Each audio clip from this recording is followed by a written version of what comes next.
लकड़हारे की कहानी। सोहनपुर गांव में रामलाल नाम का एक लकड़हारा रहता था। वो अपनी जीविका चलाने के लिए गांव के पास एक ही जंगल से रोज लकड़ियां चुनता और उन्हें बेचकर कुछ पैसे कमा लेता था। इसी तरह उसका गुजारा चल रहा था। कुछ दिनों के बाद रामलाल की शादी हो गई। उसकी पत्नी बड़ी खर्चीली थी, इसीलिए अब उतनी लकड़ियों को बेचकर घर चलाना मुश्किल हो गया था। ऊपर से रामलाल की पत्नी कभी नए कपड़े खरीदने के लिए तो कभी किसी दूसरे चीज़ों के लिए रामलाल से बार बार पैसे मांगती थी। अगर पैसे न मिले तो रूठ जाती थी। रामलाल अपनी पत्नी से बहुत प्यार करता था, इसीलिए उसकी नाराज़गी वो बर्दाश्त नहीं कर पाता था। रामलाल ने ठान लिया कि वो अब ज़्यादा लकड़ियाँ इकट्ठा करके बेचेगा ताकि उसकी पत्नी को रोज़ रोज़ पैसे की कमी ना हो। पत्नी की इच्छा पूरी करने के लिए आज रामलाल घने जंगल तक चला गया और बहुत सारी लकड़ियाँ चुनकर बाजार में बेच दी। ज़्यादा लकड़ियों के ज़्यादा पैसे मिले तो खुश होकर रामलाल ने सारे पैसे अपनी पत्नी को दे दिए। अब रोज़ रामलाल ऐसे ही करने लगा। देखते ही देखते उसके मन में लालच इतना बढ़ गया कि उसने धीरे धीरे पेड़ काटना भी शुरू कर दिया। पेड़ काटने से और ज़्यादा लकड़ियाँ हो जाती थी और उसे अधिक दाम मिलने लगे।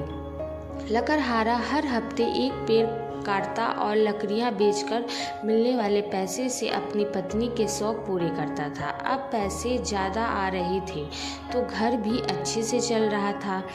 धीरे धीरे रामलाल ने पैसे को जुए में लगाना शुरू कर दिया। जुआ खेलने की लत ऐसी लगी कि रामलाल एक मोटी रकम इसमें हार गया। अब इस रकम को चुकाने के लिए रामलाल ने एक दो मोटे मोटे पेड़ काटने का फैसला किया। जैसे ही रामलाल ने जंगल में जाकर अपनी कुल्हाड़ी को एक बड़े से पेड़ पर चलाने की कोशिश की तो ऊपर से पेड़ की टहनी ने हमला कर दिया। रामलाल चौंक गया, फिर उसे पेड़ की एक टहनी ने लपेट लिया। रामलाल कुछ समझ नहीं पाया कि यह सब क्या हो रहा है। तभी पेड़ से आवाज़ आई, मूर्ख, तू अपने लालच के चक्कर में मुझे काट रहा है। तू सारे पैसे जुए में लुटा देता है और फिर पैसे लौटाने के लिए पेड़ काटने आ जाता है। तुझे पता है कि पेड़ कितनी कीमती होती है। हमारे अंदर भी जान बसती है और तुम इंसानों को जीने के लिए हवा, धूप में छाया और भूख को शांत करने के लिए फल देते हैं, लेकिन तू अपने स्वार्थ के लिए हमें ही काट रहा है। पेड़ ने कहा, आज तू रुक, यही कुल्हाड़ी से मैं अब तेरे ऊपर चलाऊंगी।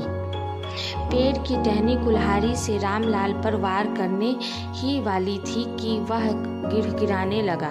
उसने माफ़ी मांगते हुए कहा, मुझसे गलती हुई है, लेकिन मुझे सुधरने का एक मौका दो। अगर आप मुझे मार दोगे तो मेरी पत्नी का क्या होगा?